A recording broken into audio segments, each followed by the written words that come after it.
Ikandarera, Iraderebosi anderebesh, Ikanarabosa tarababababa.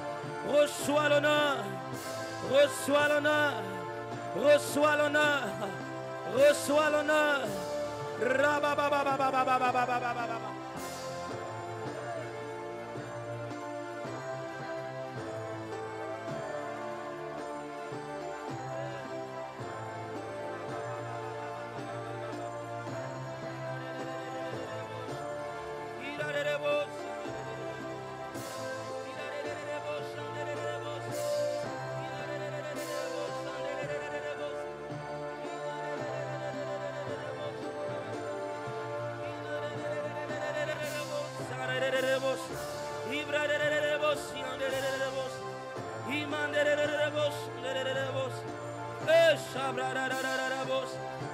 Hallelujah.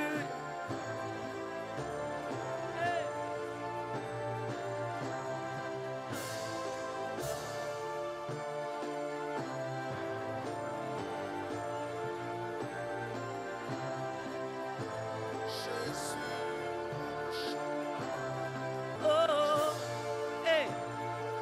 Shararabas. Darabasa terebosa. C'est ce que nous sommes venus faire, Seigneur. Oh. Oh. Oh. Oh. Oh. Oh. Rabashata labasa. Rananama santerebos. Nalama shaterebebes. Nalama shaterebos. Oh. Seigneur, j'aimerais me rappeler. J'aimerais revenir à ce que tu as fait pour dire exactement ceci. Moninga nanga yatango nyonso seyo Yesu Nzambe awanga naka ngate atangai nazangi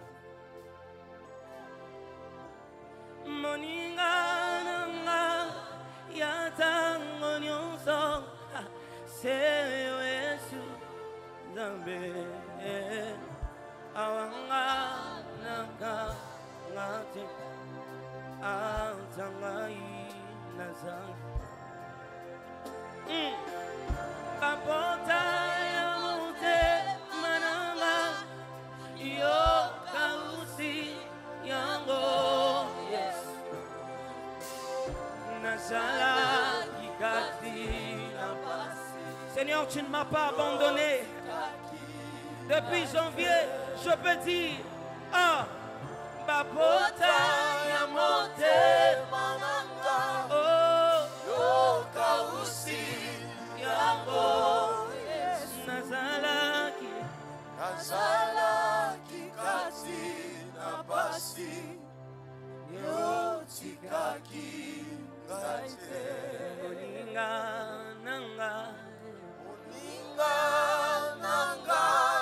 yatango nyonso seyo Yesu Nzambe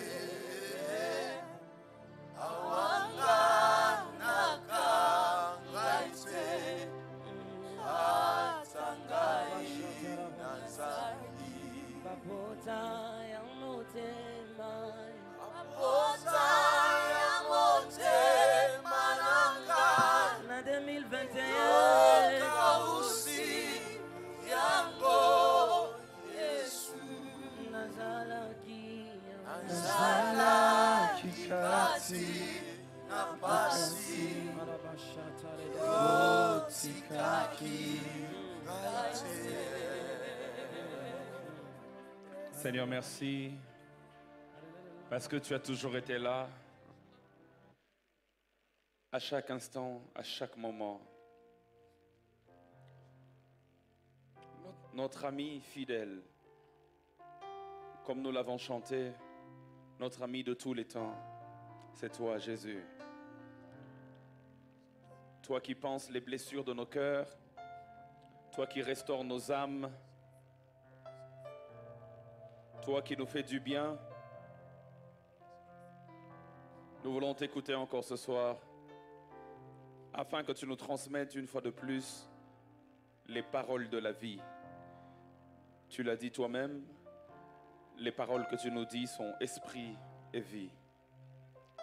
Communique-nous la vie ce soir, au travers de ta parole, au nom de Jésus. Amen.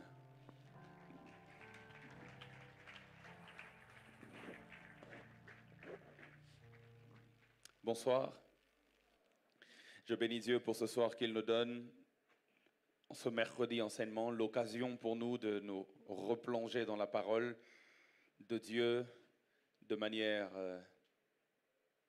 détaillée, sans précipitation, parce que c'est le but des études bibliques, différemment de jeudi ou de dimanche. Le mercredi, on a plus de temps et on se doit d'être pédagogique. Je bénis Dieu aussi pour l'opportunité qui m'est donnée en ce jour d'apporter la parole. Un grand merci à l'ange de l'Église, à notre Père, Pasteur Ken. Un grand merci aussi à vous tous qui êtes là. En général, après des grands moments de prière, il y a un relâchement, mais toi tu es là, tu es extraordinaire. Que Dieu te bénisse. Matthieu chapitre 17. En principe, la portion qui m'intéresse, c'est la portion du verset 14 au verset 21, mais pour un besoin de contexte, nous allons commencer par le verset 1 jusqu'au verset 21. Matthieu chapitre 17, verset 1 à 21.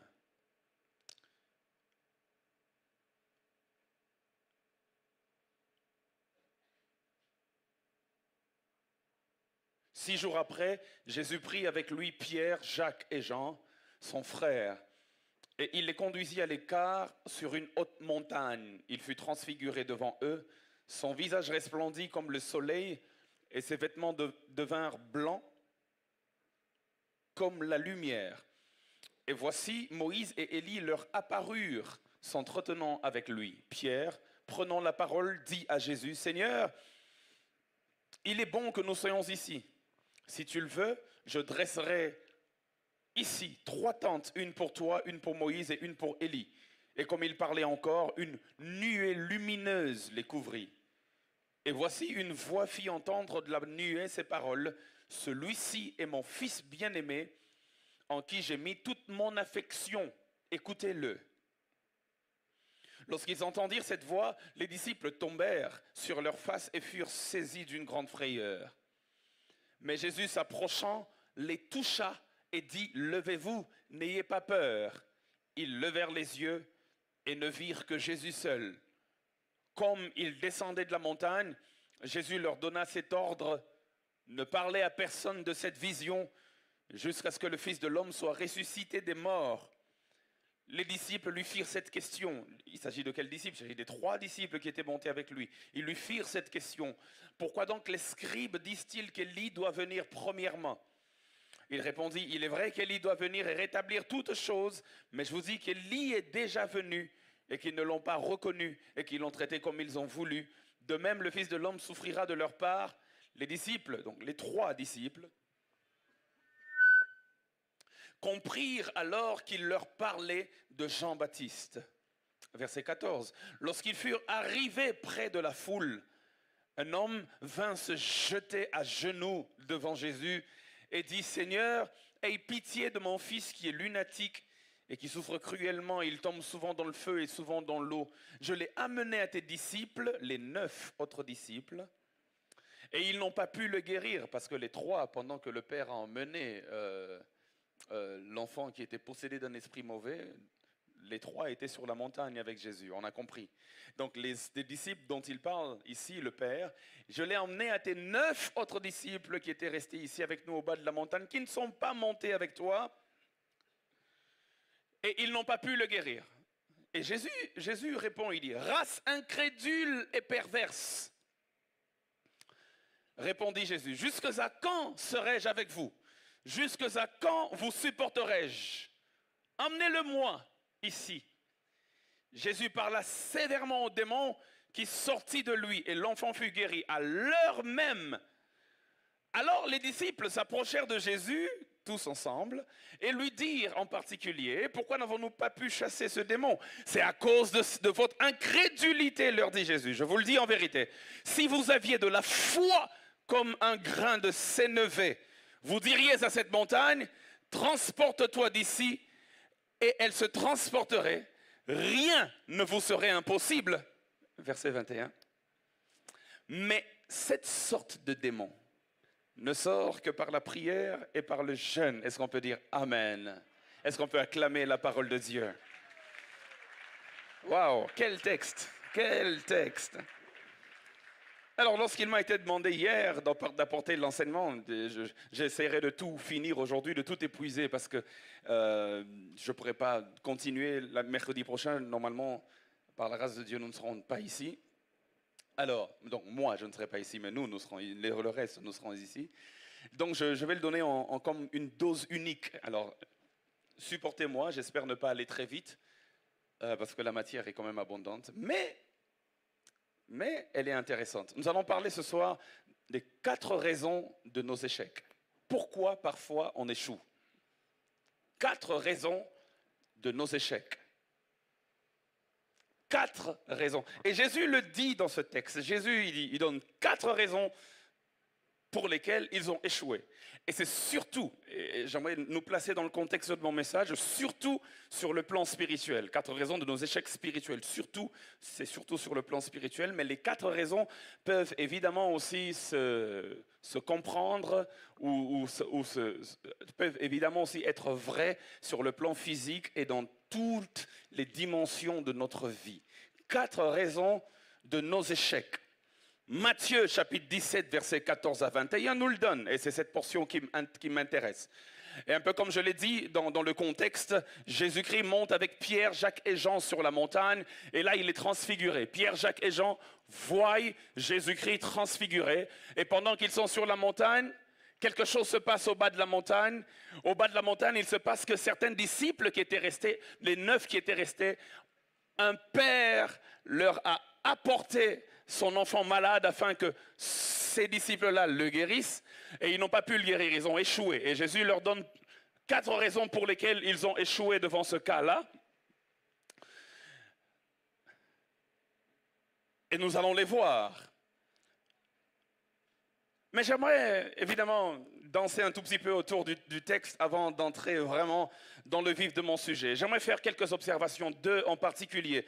La première observation, je l'ai intitulée « Le pouvoir de l'intercession ». Le pouvoir de l'intercession. Je me rends compte que dans le texte que nous avons lu, il y a un pouvoir dans l'intercession. Un homme est venu vers Jésus, pas pour lui directement, mais pour quelqu'un d'autre. Et il s'avère que ce quelqu'un d'autre était son fils. Il est venu intercéder pour son fils. C'était ce qu'on appelle une intercession, car intercéder veut simplement dire prier en faveur de quelqu'un d'autre. Et j'aimerais dire à quelqu'un en cette soirée que Dieu aime ceux qui viennent à lui, pas seulement pour eux, mais aussi de temps en temps pour d'autres personnes. Et le Seigneur me fait passer par un exercice depuis les jeunes années de ma foi. L'intercession, c'est capital pour la vie chrétienne. Avoir parfois le fardeau des autres, c'est important dans la vie chrétienne. Ne pas seulement vivre une vie chrétienne centrée sur soi-même. Ne pas seulement vivre une vie chrétienne où il n'y a que tes besoins qui comptent.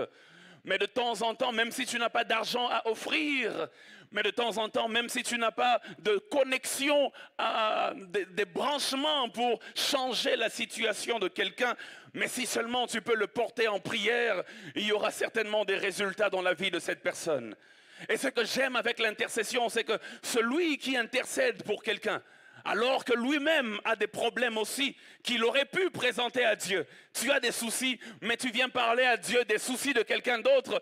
Dieu, il réglera aussi tes soucis en même temps qu'il règle les soucis de la personne que tu es venu présenter à Dieu. Il m'est arrivé plusieurs fois, frères et sœurs, dans ma vie chrétienne, alors que j'ai un petit problème, je vais en retraite, je vais prier, et le Seigneur me dit, arrête de prier. Prie par contre pour la sœur Josiane, prie par contre pour le frère Michael, parce qu'ils t'ont parlé il y a 2 jours de leurs problèmes. Prie pour eux au lieu de prier pour toi. Et quand je les ai portés en prière, Dieu a aussi traité mon cas. L'intercession a un pouvoir. Et cet homme, dans ce texte, est venu intercéder pour son fils. Ce n'est pas le fils qui est venu de lui-même, mais c'est cet homme qui est venu prier pour son fils. Et j'aimerais ouvrir une parenthèse pour dire aux parents, pour dire aux pères, aux mères, qu'il y a un pouvoir extraordinaire. Lorsque tu décides de porter tes enfants en prière, tu les emmènes auprès de Jésus, il y a des choses extraordinaires qui se passent.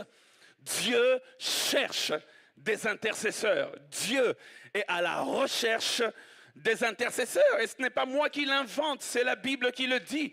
Dans Ézéchiel chapitre 22, Ézéchiel chapitre 22, verset 30. Ézéchiel chapitre 22, verset 30. La Bible déclare ceci, le temps que je me retrouve. Oui, Ézéchiel 22, au 30e verset. Il est écrit noir sur blanc. C'est Dieu qui parle, il dit, je cherche parmi eux un homme qui élève un mur. Je cherche parmi eux un homme qui se tienne à la brèche devant moi en faveur du pays, afin que je ne le détruise pas, mais il dit, je n'en trouve point. Les intercesseurs sont rares et Dieu les recherche. Il dit, je cherche un homme qui viendra devant moi, non pas pour me parler de lui, mais je cherche un homme qui viendra devant moi pour prier en faveur du pays, pour intercéder, en d'autres termes, pour le pays. Dieu cherche des intercesseurs. Et dans Jérémie chapitre 27, verset 18, et ça c'est un petit clin d'œil à nos chers amis prophètes, Jérémie chapitre 27, verset 18, quiconque croit être appelé au ministère prophétique doit souligner ce verset dans sa Bible. Jérémie 27, verset 18, c'est Dieu qui parle. Et Dieu dit, si ils sont prophètes, à moins qu'ils ne le soient pas, mais si ils sont prophètes et si la parole de Dieu est avec eux, alors qu'ils intercèdent auprès de l'Éternel des armées pour que les ustensiles qui restent dans la maison de l'Éternel n'aillent point à Babylone. Si ils sont prophètes, si seulement ils sont prophètes, à moins qu'ils ne le soient pas. Oh cher prophète, à moins que tu ne le sois pas. Mais si tu es prophète, l'un des premiers rôles que Dieu te donne, ce n'est pas de prophétiser. J'aurais compris que Dieu dise, si ils sont prophètes, qu'ils prophétisent. Mais ça, c'est beaucoup trop facile. Mais Dieu leur donne une tâche particulière. Il dit, si ils sont prophètes, alors qu'ils intercèdent. J'aimerais dire à quelqu'un, quand tu reçois une vision, ce n'est pas d'abord pour la dire à la personne pour laquelle tu as reçu la vision, mais quand tu reçois une vision, c'est d'abord pour rentrer dans la présence de Dieu et intercéder par rapport à la vision. On a beaucoup de prophètes qui parlent de leur prophétie, mais on n'a pas de prophètes qui intercèdent selon ce qu'ils ont vu ou selon ce qu'ils ont entendu. À chaque fois dans la prière que tu reçois une vision, ton premier réflexe, c'est de composer le numéro de la personne dont Dieu vient de te parler et de l'appeler pour dire, mon cher, en tout cas, authentique. Namoni boy. Mais la vraie question est que, avant de me le dire, est-ce que tu as prié pour moi? Si ils sont prophètes, qu'ils intercèdent. Dieu veut qu'on intercède. Et j'ai vu une très belle image de l'intercession dans la Bible. Marc chapitre 2, versets 1 à 5. Ce miracle, c'est le miracle de l'intercession. Même si ce n'est pas une intercession parlée, mais c'est une intercession dans les actes. Dans Marc chapitre 2, versets 1 à 5, la Bible déclare, vous connaissez le texte, on ne va pas le lire, mais la Bible dit qu'il y avait 4 amis qui ont emmené leur ami dans la présence de Dieu. Ils ont même ouvert le toit. Jésus Jésus était en bas. Ils ont fait descendre leur ami. Et la Bible déclare, Jésus, voyant leur foi, a guéri l'homme qui était malade. J'aimerais dire à quelqu'un, Jésus n'a pas regardé la foi du malade. Et j'imagine que peut-être qu'on l'a emmené là-bas contre son gré. Parce que j'imagine que vraiment, la Bible ne le dit pas, mais c'est moi qui réfléchis. Je donne un tout petit peu d'imagination au texte. Pourquoi Jésus ne voit pas sa foi à lui? Pourquoi Jésus ne le guérit pas lui sur base de sa foi à lui en Jésus? Peut-être qu'il n'avait pas de foi. C'est pour cela que pour le guérir, Jésus regarde la foi de ceux qui ont emmené le cas vers Jésus. J'aimerais dire à quelqu'un, lorsque tu intercèdes, Dieu n'a plus besoin de la foi du sujet de l'intercession pour agir dans sa vie. Mais quand tu intercèdes, seule ta foi suffit pour déclencher le miracle quelque part. Celui qui intercède présente sa foi devant Jésus pour le cas de quelqu'un d'autre. Et Jésus finit toujours par agir. J'aimerais nous encourager à l'intercession. Un jour, je parlais avec un homme de Dieu qui m'a dit une phrase que j'ai retenue. J'aimerais nous la dire ce soir. Il a dit, celui qui intercède pour un cas n'a pas le temps de critiquer le cas en question. Ah, ça m'a beaucoup parlé. Vous savez, généralement, beaucoup de gens critiquent beaucoup d'autres personnes parce que simplement, ils ne prennent pas le temps de prier pour ces personnes. Quand tu pries pour quelqu'un, tu ne le critiques plus parce que Dieu te donne son cœur pour la personne. Tu le regardes différemment. Peu importe ses bévues, peu importe ses erreurs. Mais quand tu prends le temps d'intercéder pour quelqu'un, s'il arrive que tu te retrouves dans une assemblée de gens qui sont en train de critiquer la personne pour qui tu intercèdes, tu ne vas pas les rejoindre. Parce que dans ton cœur, il y a un fardeau pour la personne. Celui qui prie pour quelqu'un n'a plus le temps de critiquer la personne.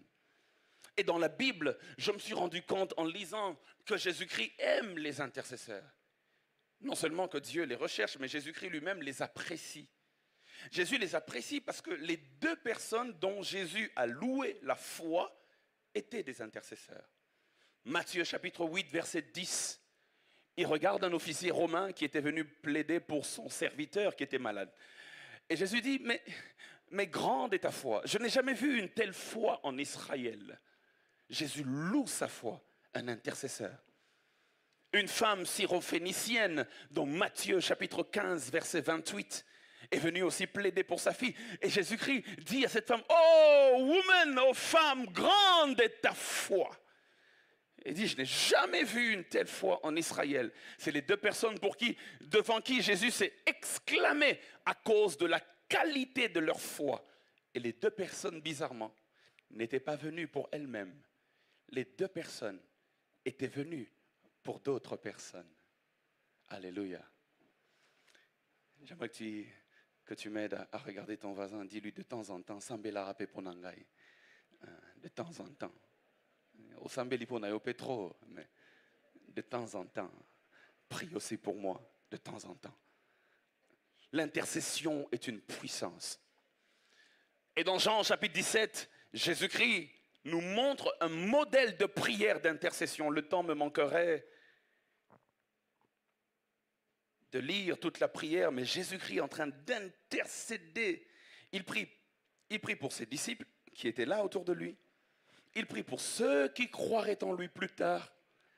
Il prie pour ceux qui étaient dans cette bergerie-là et pour ceux d'une autre bergerie qui le rejoindraient. Jésus fait un modèle de prière d'intercession. Et l'apôtre Jean, qui a, selon les étudiants de la parole de Dieu, qui a écrit Jean, l'évangile de Jean, consacre tout un chapitre à l'intercession de Jésus. Vous savez comment Jésus priait? Allez-y lire Jean 17. Quel modèle d'intercession. Amen. Et quelqu'un va me dire, oui, mais Jésus nous a appris à prier pour nous-mêmes aussi, hein, pas seulement pour les autres. Oui, c'est pas mauvais de prier pour toi-même. D'ailleurs, Jésus, en priant, il dit, lorsque vous priez, dites, notre Père qui est aux cieux, que ton nom soit sanctifié. Mais déjà, même dans la prière qu'il nous enseigne, vous voyez qu'il inclut les autres. Quand tu pries, dis, notre Père, ne dis pas mon Père. Le simple fait que tu dises notre Père, ça inclut les autres. Parce que tu veux dire à notre Père que je suis ton fils, mais je ne suis pas seul, car si j'étais seul, j'aurais dit mon père. Mais puisqu'on est plusieurs, alors je dis notre père. Tu l'engages à regarder non pas seulement à toi, mais à d'autres aussi. Que ton nom soit sanctifié, que ton règne vienne. Oui, mais ça me concerne. Mais juste après cette prière, dans Luc 11, juste après la prière du Notre Père, il donne une parabole. Il dit, un homme avait un ami qui est venu frapper très tard dans la nuit. Et cet homme n'avait rien à lui offrir. Alors il est allé vers un autre ami pour dire, mon ami, donne-moi 3 pains parce que j'ai un invité spécial chez moi. Il n'a pas demandé les pains pour lui-même, il a demandé les pains pour son invité. C'est une manière d'intercéder. Donc Jésus, après nous avoir parlé du Notre Père, il nous parle d'une parabole sur l'intercession. J'aimerais dire à quelqu'un, de temps en temps, prie pour toi, mais de temps en temps, prie aussi pour les autres. Va vers le Père et demande-lui 3 pains. Non pas pour toi, mais pour celui qui est venu te visiter. Alléluia. La deuxième observation que j'aimerais faire ce soir,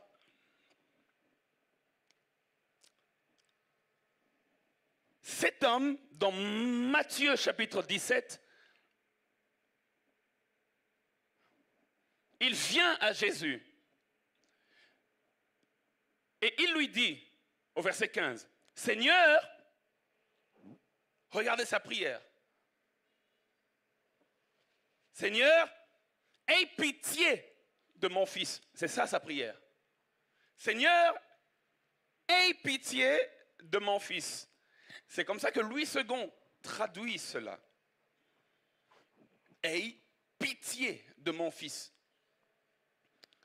Avant d'aller plus loin, laissez-moi vous dire que lorsque vous lisez d'autres versions et que vous lisez d'autres traductions de la Bible, vous vous rendez compte que la traduction « aie pitié de mon fils » devient du coup une traduction un tout petit peu superficielle. Ce n'est pas profond comme terme employé. Le terme employé par cet homme, selon Louis II, c'est la pitié. Il demande la pitié de Jésus. Seigneur, aie pitié de mon fils. C'est superficiel parce que la pitié n'est qu'un sentiment.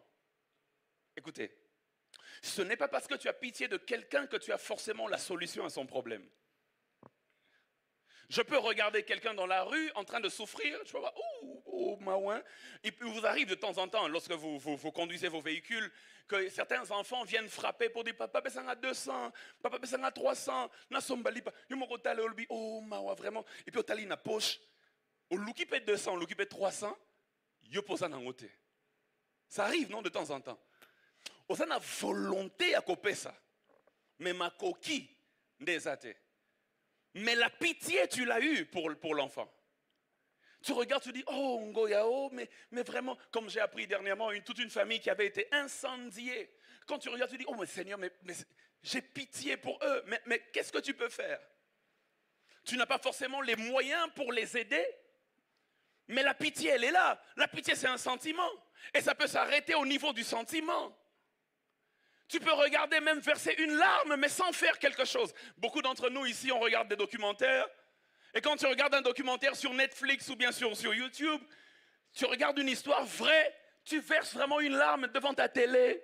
Et après, on te dit, le repas est prêt. Tu as même oublié que tu avais eu mal quelques minutes avant. Tu manges ton foufou copieusement et puis la vie continue. La pitié s'arrête au sentiment. Et quand Louis II dit « Aie pitié de mon fils », Jésus aurait pu simplement regarder le fils et puis vraiment avoir pitié et puis vraiment continuer son chemin.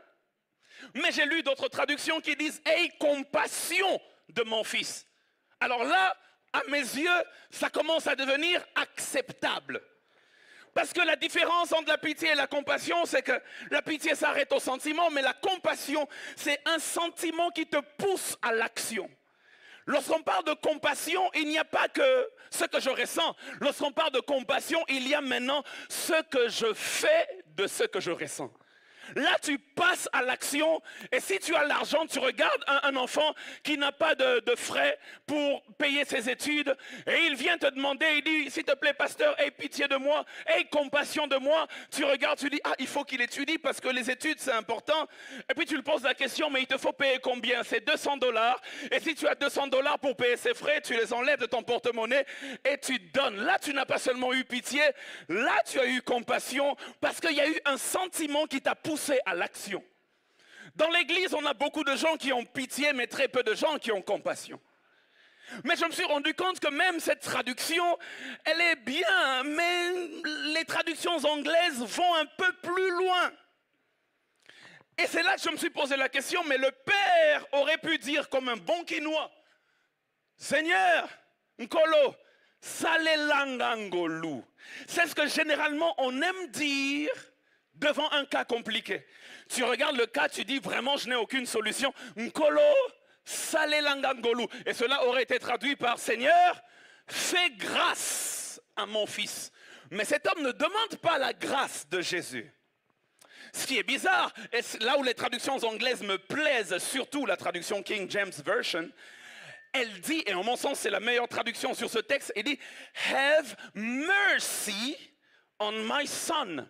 Now, mercy, c'est différent de pitié. Mercy, c'est différent de compassion. Lorsqu'on dit « Have mercy on my son », littéralement en français, on dirait « Seigneur, accorde ta miséricorde à mon fils ». Là, il ne s'agit plus de la pitié. Là, il ne s'agit plus de la compassion. Là, il s'agit de la miséricorde. Et j'aimerais ouvrir une petite parenthèse en 2 minutes pour nous parler de la miséricorde. Quand ce père vient, il dit « Aie miséricorde ». J'aimerais dire à quelqu'un, on nous a appris à implorer la grâce de Dieu, mais ce soir j'aimerais nous apprendre à implorer sa miséricorde. Et vous allez vous rendre compte combien profonde est sa miséricorde. Donne-moi un bon amen et j'avance. Il y a 2 mots hébreux qui traduisent miséricorde. Le premier mot c'est ahava. Ahava veut dire amour empreint de patience. Et ahava, l'image, c'est l'amour qu'il y a entre un homme et sa femme. Ahava, lorsqu'on parle de miséricorde, dans le contexte d'un homme avec sa femme, on utilise ahava. Ça, c'est intéressant, mais ce n'est pas de ça qu'il s'agit. Il y a un autre mot encore plus profond, et lui c'est rakamim. Rakamim vient du verbe rekem. Et rekem vient du mot, rekem. Et le mot rekem veut dire ventre. Le mot rekem en anglais c'est womb, ventre en français. Littéralement, on parle de la connexion maternelle, la connexion qu'une mère qui a porté son fils dans le ventre pendant plusieurs années peut avoir envers ce fils, même si ce fils fait quelque chose de mauvais. Je n'ai jamais été une femme, donc je ne sais pas ce que ça fait que d'être enceinte. Mais je suis sûr que les femmes qui sont ici, et surtout les mères, ont une connexion particulière avec les enfants qu'ils ont portés, parce qu'elles connaissent la douleur de la grossesse, parce qu'elles connaissent comment les hormones commençaient à les déranger. Et il y a un amour particulier pour cet enfant. Et même si cet enfant gaffe, même si cet enfant faute, elle peut punir l'enfant, mais la connexion maternelle ne va jamais s'arrêter. Et quand ce père dit « Hey, Kahav, hey, rakamim de mon fils », en d'autres termes, accorde ta miséricorde à mon fils, il est en train de faire appel à cette connexion maternelle. En d'autres termes, il demande à Jésus ceci. Il dit, regarde mon fils comme une mère regarderait l'enfant qu'elle a porté dans son ventre. C'est ça, la miséricorde. C'est pourquoi j'aimerais ouvrir une parenthèse et nous dire, il est vrai qu'on représente souvent Dieu comme père, mais de temps en temps, il faut aussi le regarder comme une mère. Parce que quiconque dit notre Père qui est aux cieux a raison, mais celui qui dit notre mère qui est aux cieux n'a pas non plus tort. Nous y reviendrons prochainement. Parce que Dieu, de toute façon, n'a pas de sexe. Il est esprit. Il n'est ni père ni mère, de manière claire et de manière correcte. Dieu est esprit. Mais pour comprendre Dieu, il faut regarder à une relation paternelle. Mais pour comprendre Dieu, il faut aussi regarder à une relation maternelle. Les papas aiment les enfants, mais la manière dont les mamans qui ont porté les enfants aiment les enfants, c'est différent. Quand tu dis « Hey, miséricorde, accorde-moi ta miséricorde », là tu bouges le côté féminin de Dieu. Ne me lapidez pas, ce que je dis est vrai. Oh mon Dieu, je sais que lorsqu'on parle de Dieu comme une mère, ça peut choquer plusieurs. Mais c'est la vérité, c'est biblique. Et lui-même, Dieu se compare souvent à une femme. Il dit, même si ta mère t'abandonne, moi je ne t'abandonnerai pas. Mais pourquoi tu fais une comparaison avec une femme? Vous savez ce que veut dire El Shaddai? Le Dieu Tout-Puissant. Mais vous savez ce que veut dire El Shaddai vraiment dans la racine du mot? Le Dieu qui a des mamelles.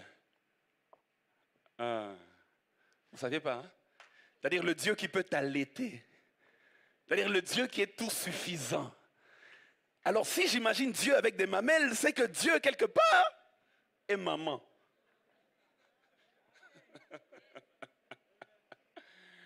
Alléluia. Il dit, aie compassion de mon fils. Il dit, accorde ta miséricorde à mon fils. Et j'ai remarqué dans la Bible que la grâce et la miséricorde marchent toujours main dans la main. La grâce et la miséricorde marchent toujours ensemble. J'aimerais dire à quelqu'un, là où la miséricorde descend, elle s'emmène toujours avec la grâce. Hébreux chapitre 4 verset 16 nous le montre clairement. Hébreux chapitre 4 verset 16. La Bible déclare, et certains peuvent citer même ce texte de mémoire, la Bible dit, approchons-nous donc avec assurance du trône de la... Voilà. Approchons-nous donc avec assurance du trône de la grâce afin d'obtenir miséricorde et de trouver grâce. Là, ça me complique un peu. Je ne me suis pas approché du trône de la miséricorde. Je me suis approché du trône de la grâce. Et la Bible dit, lorsque je m'approche du trône de la grâce, j'obtiens deux choses. Un, la grâce, mais deux, la miséricorde. J'aimerais dire à quelqu'un, celui qui cherche la grâce de Dieu obtient la miséricorde avant d'obtenir la grâce. Je vais vous expliquer pourquoi la grâce et la miséricorde doivent marcher ensemble. Ça doit marcher ensemble parce que la grâce te donne ce que tu ne mérites pas. Mais la miséricorde ne te donne pas ce que tu mérites. Alors, pasteur, qu'est-ce que tu veux dire? Normalement, avec ton état de pécheur, normalement, avec toutes les fautes que tu fais de temps en temps, normalement, ce que tu mérites, c'est la mort. Normalement, ce que tu mérites, c'est la malédiction. Normalement, ce que tu mérites, c'est l'éloignement d'avec Dieu. C'est ça que tu mérites. Mais la miséricorde bloque toutes ces choses négatives que tu mérites afin qu'elles ne t'atteignent pas. De telle sorte que tu deviens neutre. Et comme Dieu ne peut pas te laisser neutre, alors il envoie sa grâce qui t'apporte des choses positives que tu ne méritais pas. La miséricorde bloque ce que tu mérites qui est négatif et la grâce apporte ce que tu ne mérites pas qui est positif. La miséricorde fait une soustraction. Dans ta vie, il y avait quoi? Il y avait malédiction, il y avait mort, il y avait lien de famille, il y avait toutes ces choses négatives. Quand la miséricorde vient, elle fait la soustraction. Elle enlève la maladie, elle enlève la mort, elle enlève le chômage, elle enlève le célibat. Et alors la grâce vient avec une addition et elle t'accorde le mariage, elle t'accorde le succès, elle t'accorde l'élévation. Je prie que la miséricorde de Dieu et sa grâce agissent dans la vie de quelqu'un. Et quand ce Père dit à Jésus, accorde ta miséricorde à mon fils, c'est qu'il veut dire, c'est qu'il est possible que ce qui lui arrive, il le mérite. Mais ne regarde pas à ça. Enlève ces choses. Il t'est arrivé parfois dans la vie de te rendre compte que ce qui t'arrive de mauvais, tu l'as mérité. As-tu déjà eu à faire ce genre de constat? En général, nous aimons accuser les autres. C'est de sa faute. C'est de sa faute. Alors que peut-être que toi-même, tu avais fait le choix, quelque part, d'être ce que tu es et comme tu es. Ce n'est pas toujours de la faute des autres. Parfois, c'est ta propre faute. Mais comment, si ce que je vis est de ma propre faute, et ce que je vis est négatif, et c'est ma propre faute, comment je peux m'en débarrasser? Accorde-moi ta miséricorde. Je sais que j'ai fauté. Je sais que je mérite ce qui m'arrive. Mais si seulement tu m'accordes ta miséricorde, même ce que je mérite là peut aller loin de moi. La miséricorde, c'est là qu'elle va au-delà de la justice. La justice de Dieu te donne ce que tu as semé. Tu as semé le vent, tu récoltes la tempête. Mais la miséricorde, même quand tu as semé le vent, abomelio kakamoto. Y a-t-il de temps en temps quelqu'un qui vient vers Dieu qui veut dire Seigneur, petit nayo, boma. Et ça, c'est la miséricorde de Dieu qui vient pour boma, le moto que nous-mêmes on a allumé. Ah, je prie que la miséricorde de Dieu vienne dans la vie de quelqu'un. Tu te rends compte que ça vraiment, je l'ai mérité, mais Seigneur, ta miséricorde. Et ce Père invoque la miséricorde de Dieu. Est-ce que je parle à quelqu'un? Alors, après mes deux petites observations,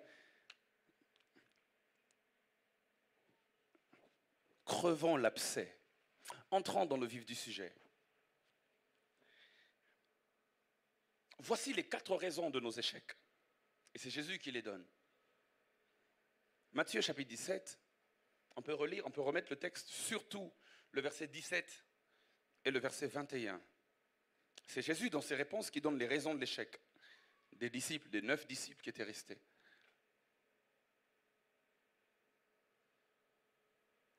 Matthieu 17, 17. Il dit, c'est lui qui parle. Le père dit, non, tes disciples, ils n'ont pas pu chasser le démon. Jésus dit, race incrédule et perverse. Et il parle à ses disciples. Il les regarde là. Il dit, race incrédule et perverse. Jusqu'à quand serai-je avec vous? Jusqu'à quand vous supporterai-je? Emmenez-le-moi ici. Verset 21. Là, il a déjà donné 2 raisons, mais on va revenir en détail. Verset 21. Au verset 21, je vais lire moi-même. Ouais, voilà, il dit, mais cette sorte de démon ne sort que par la prière et par le jeûne. Ok. Frères et sœurs, parfois dans notre vie spirituelle, nous échouons pour ces 4 raisons que Jésus vient de donner. Il a donné 2 au verset 17 et il a donné 2 au verset 21. Au verset 21, il dit, cette sorte de démon, Seigneur, pourquoi nous avons échoué? Mais oui, mais parce que vraiment, franchement, moi-même je me demande même pourquoi vous avez échoué. Mais je vais vous donner un secret. Le secret, c'est que, vous savez, devant certains cas, voici ce que vous devez avoir, le jeûne et la prière. Il dit, cette sorte de démon ne sort que par le jeûne et la prière. Donc, s'ils ont échoué de faire sortir le démon, c'est parce qu'il y avait un manque de jeûne et un manque de prière. C'est Jésus qui est en train de le dire. Il dit, là, il donne déjà 2 raisons. Il dit, les 2 raisons pour lesquelles nous échouons, dans le verset 21, le manque de prière, le manque de jeûne. Celui qui ne prie pas ou celui qui ne jeûne pas, devant certains obstacles spirituels, il échouera. Mais au verset 17, il donne 2 autres raisons. Lorsqu'il leur parle, il leur dit, race incrédule et perverse. L'incrédulité, c'est le manque de foi. Là, il veut leur dire que si vous avez échoué, c'est parce que vous êtes incrédule. En d'autres termes, parce que vous avez manqué la foi. Et il dit perverse. Cette perversité dont il parle, c'est le manque d'obéissance à la parole de Dieu. Donc, voici les 4 raisons pour lesquelles nous échouons. 1, le manque de foi. 2, le manque d'obéissance à la parole de Dieu. 3, le manque de prière. Et 4, le manque de jeûne. Est-ce que quelqu'un est là ce soir? Je répète, 1, le manque de foi, la foi. 2, le manque d'obéissance à la parole de Dieu, c'est Jésus qui le dit. 3, le manque de jeûne. Et 4, le manque de prière. C'est ce qui fait que devant certains obstacles de la vie, nous échouons. dans la vie spirituelle et parfois même, c'est applicable aussi dans la vie naturelle, dans la vie physique. Alors j'ai commencé à creuser un peu plus profondément. Parce que il faut bien que je vous permette, vous et moi, à entrer dans les détails de la chose. Alors j'ai commencé à réfléchir. Ok, le manque de foi, le manque d'obéissance à la parole de Dieu, le manque de prière et le manque de jeûne. D'accord. Le manque de foi, le manque d'obéissance à la parole de Dieu, le manque de prière et le manque de jeûne. Je me suis rendu compte que parmi les 4 raisons, il y a 3 raisons qui te font emmagasiner la puissance de Dieu. Et il y a une raison qui te permet de libérer la puissance de Dieu. Je veux dire, si nous remplaçons le négatif par le positif, parce que lorsque je parle de manque, c'est négatif. Maintenant, remplaçons ça par le positif. Si tu as une vie de jeûne, si tu as une vie de prière, si tu as l'obéissance à la parole de Dieu, et si tu as la foi, tu as 3 éléments parmi les 4 qui te permettent d'emmagasiner en toi la puissance de Dieu. Et il y a un de ces éléments qui te permet de libérer la puissance de Dieu. Ce qui te permet d'emmagasiner la puissance de Dieu, c'est la prière. Quand tu pries et que tu es devant Dieu, la puissance grandit en toi. Quand tu jeûnes, la puissance grandit en toi. Quand tu obéis à la parole de Dieu, la puissance grandit en toi. Mais quand tu as la foi, la puissance est dégagée pour trouver des solutions à tes problèmes. J'aimerais aller plus en profondeur, restez avec moi, je prépare un tout petit peu, bientôt je vais nous servir. Je disais, quand tu pries, tu emmagasines la puissance. Quand tu jeûnes, tu emmagasines la puissance. Quand tu obéis à la parole de Dieu, tu emmagasines la puissance. Mais quand tu as la foi, tu libères la puissance. Frères et sœurs, la foi libère la puissance de Dieu. C'est pour cela que Jésus-Christ, dans Marc chapitre 12, Marc 11, versets 12 à 14, il regarde un figuier, il dit au figuier, on ne mangera plus du fruit qui vient de toi. Au verset 20 à 24, ses disciples sont étonnés, il dit, mais Seigneur, le figuier à qui tu avais parlé a séché. Et Jésus leur dit, si vous avez la foi comme un grain de sénévé, vous libérerez la puissance. Parce que vous direz à cette montagne, ôte-toi de là et jette-toi dans la mer. Et la puissance libérée par la foi vous fera avoir les résultats. J'aimerais dire à quelqu'un, si tu as la foi, tu libères la puissance de Dieu. C'est pour cela que bien souvent, quand Jésus faisait ses guérisons, il regardait celui qui venait et il lui disait, ta foi t'a sauvé. En fait, ce qui m'a permis d'agir dans ma toute puissance par rapport à ton cas, c'est la foi que j'ai vue en toi. La foi libère la puissance de Dieu et même elle libère la puissance de Dieu emmagasinée au-dedans de toi. J'aimerais dire à quelqu'un, la puissance n'a pas d'utilité si elle est seulement emmagasinée et qu'elle n'est jamais libérée. Imagine que tu as un stock d'argent. Tu as de l'argent, tu es milliardaire. Tu as de l'argent en dollars. Tu as de l'argent en grande quantité. Mais quand tu arrives au supermarché, tu sais que tu as l'argent, mais tu n'arrives même pas à acheter un petit pain. À quoi ça sert d'avoir un compte en banque rempli de millions si de temps en temps tu ne libères pas les millions en question pour subvenir à tes besoins? Celui qui prie, qui jeûne, il est comme ce milliardaire avec un compte en banque rempli. Mais maintenant, la foi te permet dans les besoins de tous les jours d'acheter les ndembi, d'acheter les épices, d'acheter des maisons, d'acheter des voitures. J'aimerais dire à quelqu'un, il faut avoir la foi, car la foi libère le stock de la puissance divine. Je vais vous le prouver par un texte qui est extraordinaire. Éphésiens chapitre 1, verset 19 à 20. Éphésiens 1, verset 19 à 20. Oh Seigneur, donne-nous la foi. Éphésiens 1, 19 à 20, la Bible déclare ceci. Et quel est envers nous qui croyons? Ah, ça c'est Louis II encore. D'autres versions disent, quelle est envers nous à chaque fois que nous croyons. C'est-à-dire à chaque fois que nous manifestons la foi, l'infinie grandeur de quoi? De quoi? De sa puissance, se manifestant avec efficacité par la vertu de sa force. Comment l'infinie grandeur de la puissance de Dieu peut se manifester dans ta vie? À chaque fois que tu crois. La puissance de Dieu est libérée par la foi. Amen. Maintenant, regarde ce que la Bible dit. La Bible dit, et quel est envers nous qui croyons? Quel est envers nous à chaque fois que nous croyons? Dieu libère quoi? Pasteur Cass, la Bible dit, Dieu libère l'infinie grandeur de sa puissance. Pasteur Mehdi, à chaque fois que tu crois, Dieu libère non pas une portion de sa puissance. La Bible dit, il libère l'infinie grandeur de sa puissance. Et on donne même la comparaison. On dit c'est la même infinie grandeur de puissance qui a ressuscité Jésus-Christ d'entre les morts. Ouf. Et qu'il a fait asseoir dans les lieux célestes à la droite du Père. Tu vois cette puissance-là qui a ressuscité Jésus d'entre les morts. Il fallait beaucoup de puissance quand même pour le ressusciter d'entre les morts. Tu vois cette puissance-là qui l'a fait monter jusqu'à le faire asseoir à la droite du Père. C'est cette même puissance qui libère pour nous à chaque fois que nous croyons. My God. Mais là, je me pose la question, mais c'est-à-dire c'est quand même disproportionné. Les cas pour lesquels je crois, ce ne sont pas que des cas de résurrection d'un corps qui a fait 3 jours dans la tombe. Ça, c'est un cas très compliqué. Mais parfois, je crois seulement que demain, tu vas me donner le pain.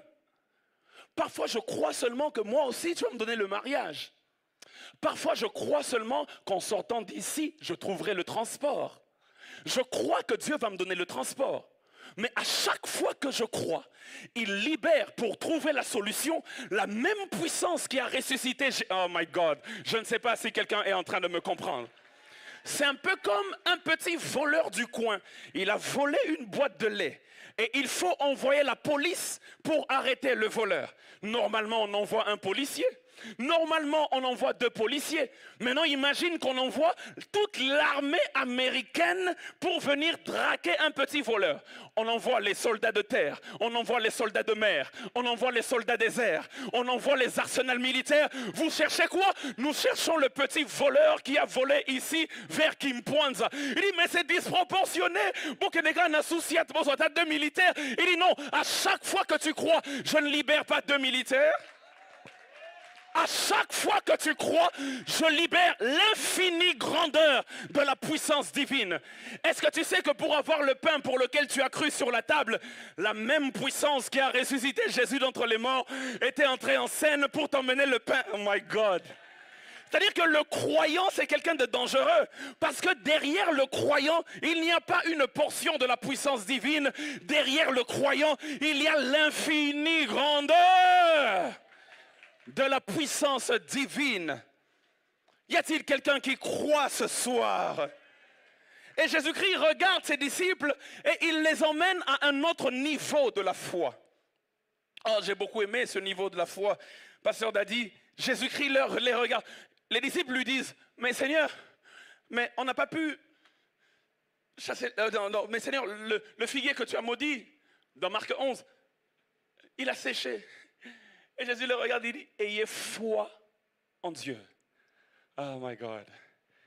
Il dit, lorsque vous avez foi en Dieu, vous direz à cette montagne, ôte-toi de là et jette-toi dans la mer, et cela vous sera donné. Y a-t-il quelqu'un ce soir qui veut avoir foi en Dieu? Ah, en ce mercredi, je ne sais pas quel est ton problème, mais j'aimerais te dire, aie foi en Dieu. D'autres versions disent, d'ailleurs les plus anciennes disent, ayez la foi de Dieu. Alors ça m'a beaucoup étonné. Jésus regarde les disciples, il dit, ayez la foi de Dieu. Mais pourquoi tu nous emmènes au niveau de la foi de Dieu? C'est-à-dire qu'il y a une foi des hommes et il y a une foi de Dieu. C'est quoi la différence? Jésus veut que tu quittes le niveau de la foi des hommes pour arriver au niveau de la foi de Dieu. Mais j'aimerais te dire, même quand tu crois seulement à un petit niveau, Dieu libère l'infinie grandeur de sa puissance. Mais quand tu crois au niveau de la foi de Dieu, il y a quelque chose qui se passe. Quelqu'un veut apprendre ça? Il y a toujours quelque chose qui se passe. La différence entre la foi des hommes et la foi de Dieu est simple. La foi des hommes a besoin d'un point de référence pour croire. Mais la foi de Dieu n'a pas besoin d'un point de référence. La foi des hommes se base sur ce qui existe. Mais la foi de Dieu appelle à l'existence des choses qui n'existent pas. Je vais donner un exemple. Élisabeth et Zacharie devaient fonctionner dans la foi des hommes. Parce que Dieu dit à Élisabeth et à Zacharie, je vous donnerai un enfant. Même si Élisabeth est stérile, mais vous aurez un enfant. C'est facile de croire que j'aurai un enfant parce que j'ai déjà vu Dieu donner des enfants à des femmes stériles avant moi. Élisabeth avait Sarah comme référence. Élisabeth avait Rachel comme référence. Dieu leur a, qu'est-ce que je dis? Elle avait la femme d'Isaac. Rebecca comme référence. Dieu a dû donner des enfants à des femmes stériles. Et moi, je suis stérile, j'ai besoin de croire que le Dieu qui a fait hier peut aussi faire aujourd'hui, mais ça c'est un niveau basique de la foi, c'est le niveau de la foi des hommes. La foi des hommes croit que Dieu fera aujourd'hui parce que Dieu a fait la même chose hier. Mais Marie ne devait pas fonctionner au niveau de la foi des hommes, Marie devait fonctionner au niveau de la foi de Dieu parce qu'il n'y a jamais eu quelqu'un de stérile qui a eu à concevoir et à enfanter. Elle n'avait aucun point de référence, mais j'aimerais dire à quelqu'un, si tu n'as pas de point de référence, alors ne crois pas comme les hommes, crois comme Dieu qui appelle à l'existence des choses qui n'existent pas. Oh my God, est-ce que je parle à quelqu'un ce soir? Dieu, lorsqu'il a créé le monde, n'avait aucune référence. Il a créé le monde ex nihilo. Ce qui veut dire, en anglais, out of nothing, en français, à partir de rien. Donc, il n'y avait rien, mais Dieu a quand même eu la foi que rien peut engendrer quelque chose. Il n'y a pas eu d'autre Dieu avant lui qui a créé son monde à lui. Il était le premier dans le domaine et le dernier. Et quand Jésus dit « la foi de Dieu », il veut dire c'est la foi des pionniers. La foi de ceux qui commencent une nouvelle race. Si ça ne s'est pas fait avant moi, alors ça va commencer avec moi. Ah, donne-moi un bon amen ce soir. J'aimerais dire à quelqu'un, si ça ne s'est pas fait avant toi, alors ça va commencer avec toi.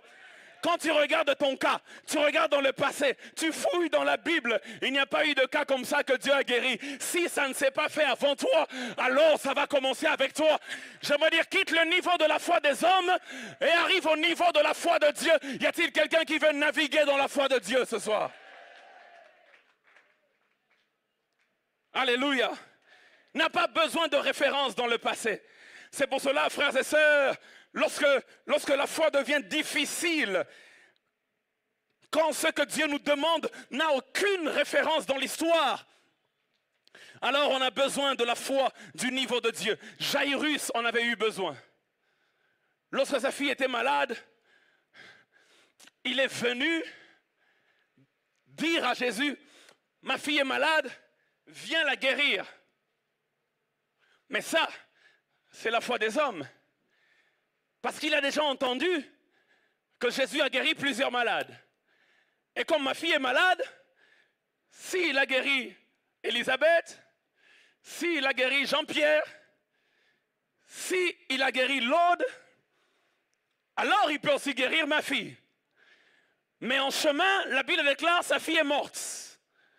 Et les gens de sa maison viennent lui dire, arrête d'importuner le maître parce que ta fille est morte. Mais pourquoi on ne l'avait pas interdit d'importuner le maître quand sa fille était malade? Parce que tout le monde était convaincu que le maître était capable de guérir un malade. Mais jusque-là, parce que c'est le premier cas de résurrection, personne n'était encore convaincu que Jésus pouvait ressusciter un mort. Ça, c'est un niveau difficile. C'est pour cela que lorsque Jésus vient, il regarde Jairus, il dit, ne crains pas, crois seulement. Alors là, j'ai un problème. Parce que s'il est venu te voir pour t'emmener vers sa fille malade, c'est-à-dire qu'il croyait déjà. Mais quand Jésus le regarde, il dit, ne crains pas, la foi des hommes vient de tomber, mais crois, c'est-à-dire navigue dans le niveau de la foi de Dieu. Si je n'ai pas encore ressuscité un mort, c'est parce que ta fille était prévue pour être la première morte à revenir à la vie. J'aimerais dire à quelqu'un, ce que Dieu a fait dans le passé, il est sur le point de le dépasser avec toi au nom de Jésus-Christ. Quel est le niveau de révélation que les gens ont de Dieu? Le plus grand ennemi de Dieu, ce n'est pas Satan. Satan, c'est notre ennemi. Il n'est pas au niveau de Dieu. Jésus lui-même disait, votre adversaire, le diable. Il ne disait pas mon adversaire. Parce qu'il n'y a pas match. Non, c'est vrai, il n'y a pas match. C'est-à-dire, quand le diable attaque, c'est toi qui le gères. Ce n'est même pas Jésus qui descend pour toi. Toi-même, résiste au diable et il s'enfuira loin de toi. On n'a pas dit appel au secours, non. Toi, résiste. À qui? Au diable. Maintenant, le diable, c'est le maître du royaume des ténèbres. Si tu peux chasser leur maître, et alors les petits démons qui viennent t'agiter? Il dit, résiste au diable et ils s'enfuient.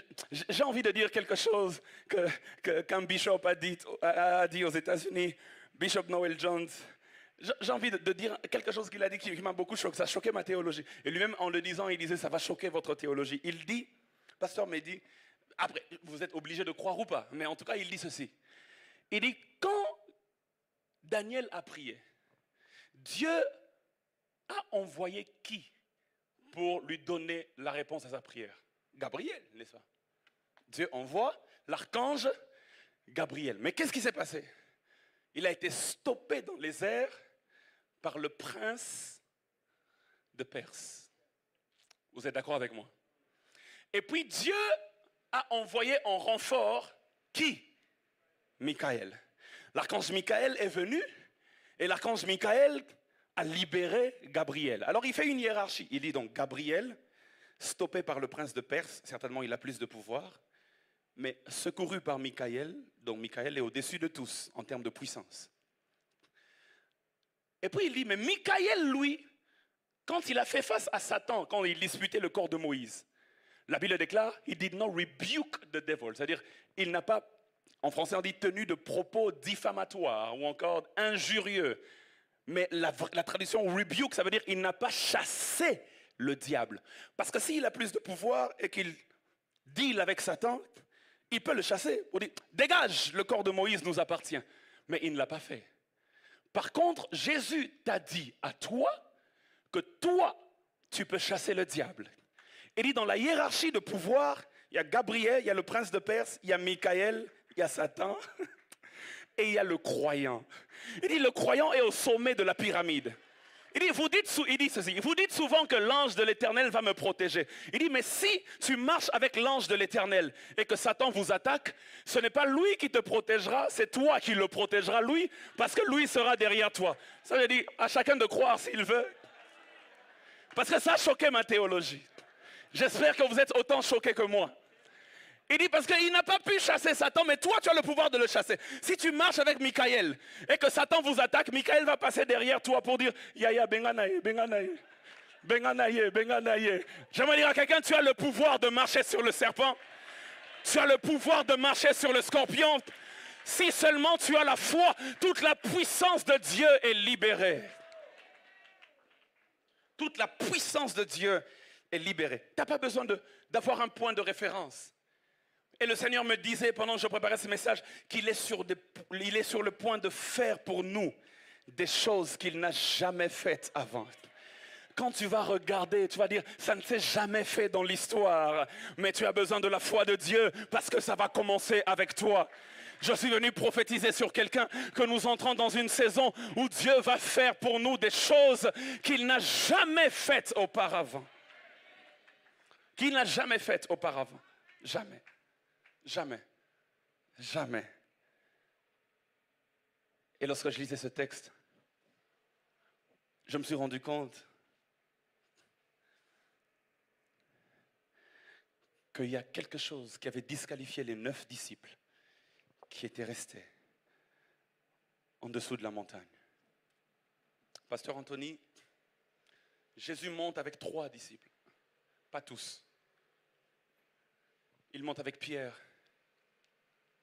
il monte avec Jacques, il monte avec Jean.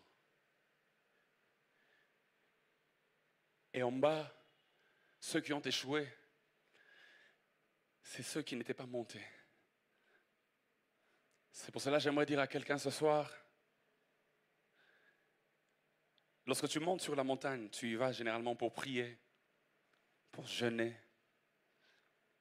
Quand tu as l'habitude d'aller sur la montagne, il y a certains cas qui ne pourront plus te résister. Bon, ici, quand je parle de la montagne, je parle d'une attitude spirituelle de communion avec Dieu et de quête de Dieu. Tu cherches Dieu. Je ne parle pas forcément d'une montagne physique. Après, ce n'est pas mal d'aller sur une montagne physique. Si ça peut te permettre de te concentrer et de bien chercher Dieu. Il est dans ton esprit. Mais ce n'est pas un péché d'aller sur la montagne physique. Ce n'est pas un péché. Ça peut te permettre d'aller loin de tout le monde, de te concentrer et de chercher Dieu. Ceux qui étaient en bas, qui ne sont pas montés, ont échoué. Parce que celui qui monte sur la montagne est équipé pour les défis qu'il y a au bas de la montagne. Amen. Il emmagasine la puissance. Il est équipé. Certains cas que tu vois au bas de la montagne, tu les aurais résolus si tu étais monté sur la montagne. Parce que dans la communion avec Dieu, tu reçois l'autorité, le pouvoir, afin de descendre et de régler tous les cas. Regardez l'image. Jésus-Christ est en train de descendre de la montagne avec 3 disciples.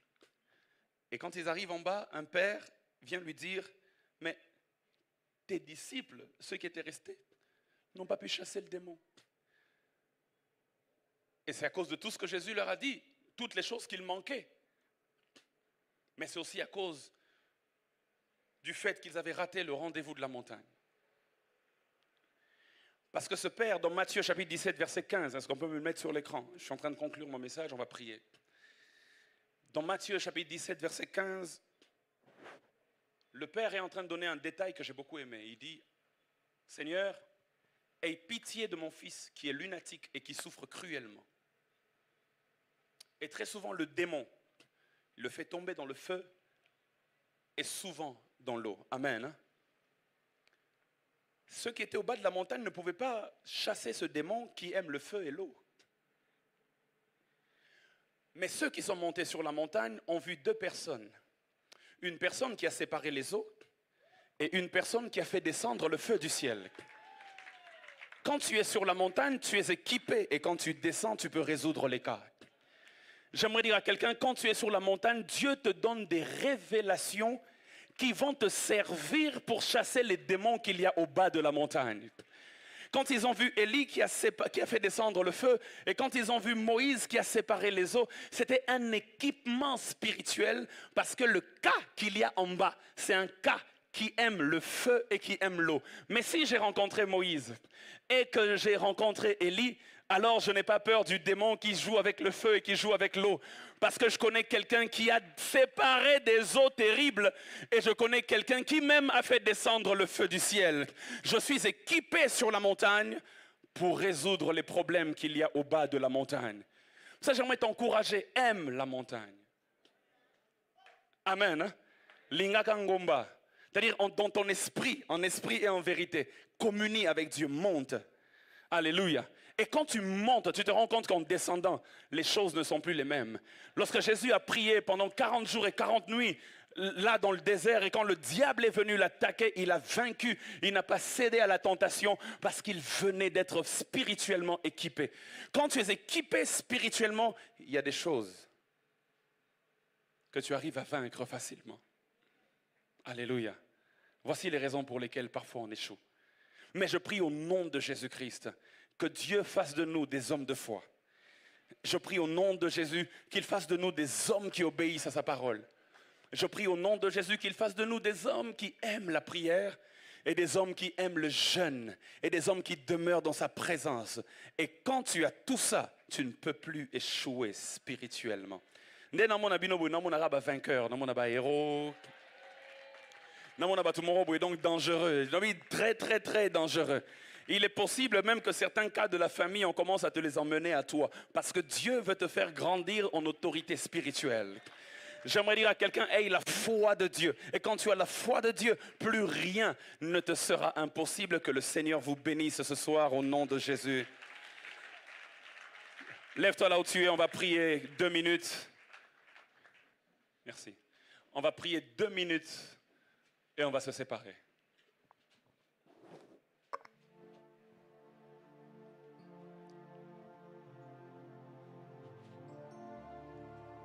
Ce soir, j'ai un seul sujet de prière.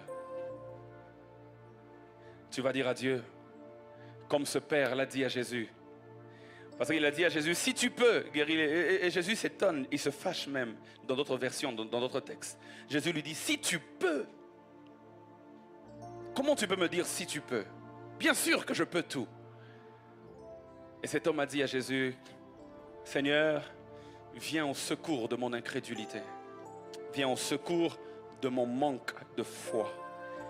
C'est mon seul sujet de prière pour nous ce soir. J'aimerais que quelqu'un prie pour dire, Seigneur, viens en secours de mon incrédulité. Parce que si je fonctionne dans la foi, rien ne me sera impossible. Élève ta voix, commence à le demander à Dieu. Tu le demandes à Dieu très simplement. Tu dis, viens au secours de mon incrédulité. S'il y a des domaines devant lesquels je n'ai pas cru, viens au secours de mon incrédulité. Si devant certains cas j'ai perdu la foi, viens au secours de mon incrédulité. Si devant certaines choses j'ai abandonné la foi, Seigneur, augmente ma foi, augmente ma foi, augmente ma foi. Ce matin, je prêchais dans une église et j'ai aimé ce que Paul a dit aux Romains, dans Romains 1. Il dit, je rends grâce à Dieu parce que votre foi est renommée dans le monde entier. Et Seigneur, donne-moi une foi qui est connue de tous. Augmente ma foi. Augmente ma foi. Devant certains problèmes de la vie, augmente ma foi.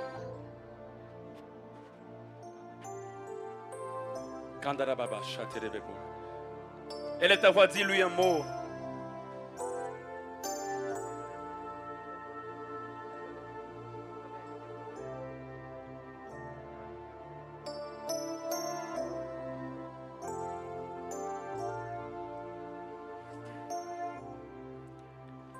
Dis, Seigneur, augmente ma foi, augmente ma foi.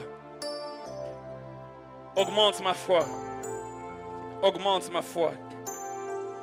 Augmente ma foi. Augmente ma foi. Augmente ma foi. Et demande la foi de Dieu. Demande la foi de Dieu. La foi qui appelle à l'existence des choses qui n'existent pas comme si elles existaient. Demande la foi de Dieu. Demande la foi de Dieu.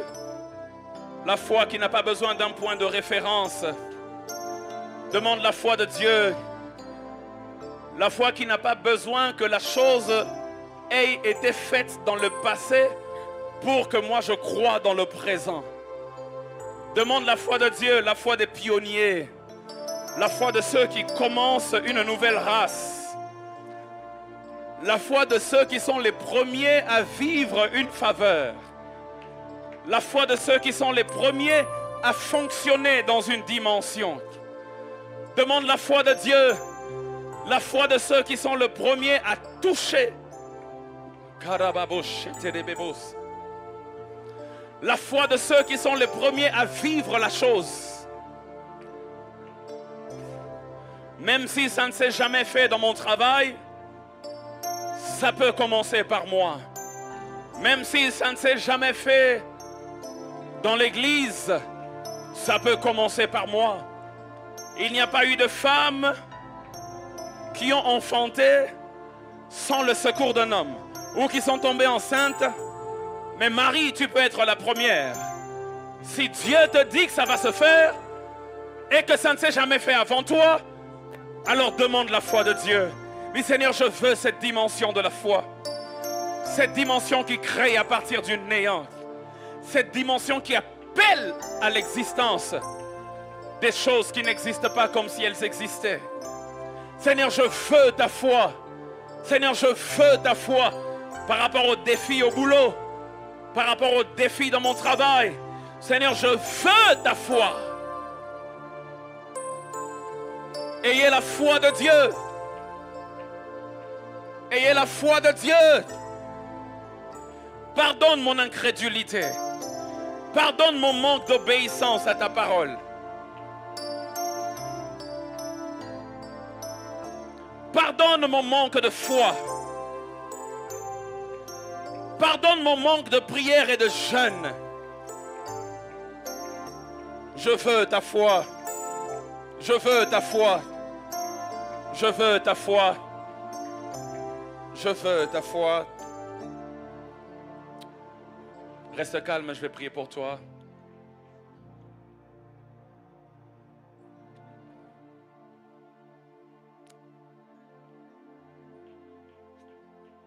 Si ce n'est pas trop te demander, et s'il est possible, mets juste ta main droite sur ton cœur, comme un symbole, parce que c'est là que la foi se trouve. Si tu crois dans ton cœur, dans ton cœur, dans ton cœur, dans ton esprit. Seigneur, merci de faire une opération, d'enlever l'incrédulité et d'ajouter la foi. Il y a quelqu'un qui est entré ici abattu parce qu'il a regardé à la hauteur de son défi et il s'est rendu compte que c'était impossible. Il y a quelqu'un qui est sur le point de commencer à bâtir. Le Seigneur me parle de quelqu'un. Tu as acheté un terrain dernièrement et tu veux bâtir, tu veux construire. Je vois une maison.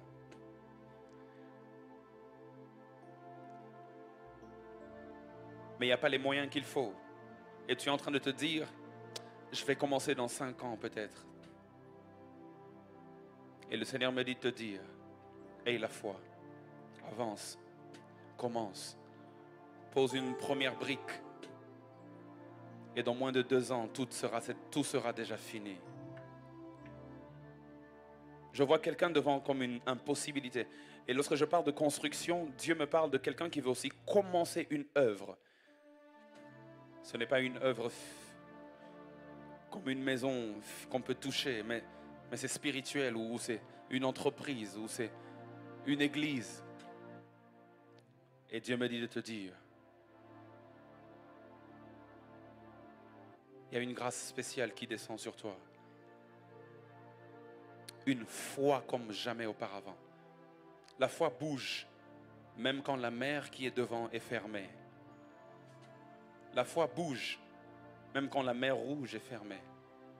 Et quand elle bouge, Dieu ouvre la mer. Seigneur, ce soir, nous décidons de bouger. Nous décidons d'avancer. Selon qu'il est écrit, nous ne sommes pas de ceux qui reculent pour se perdre, mais nous sommes de ceux qui croient pour sauver leur âme.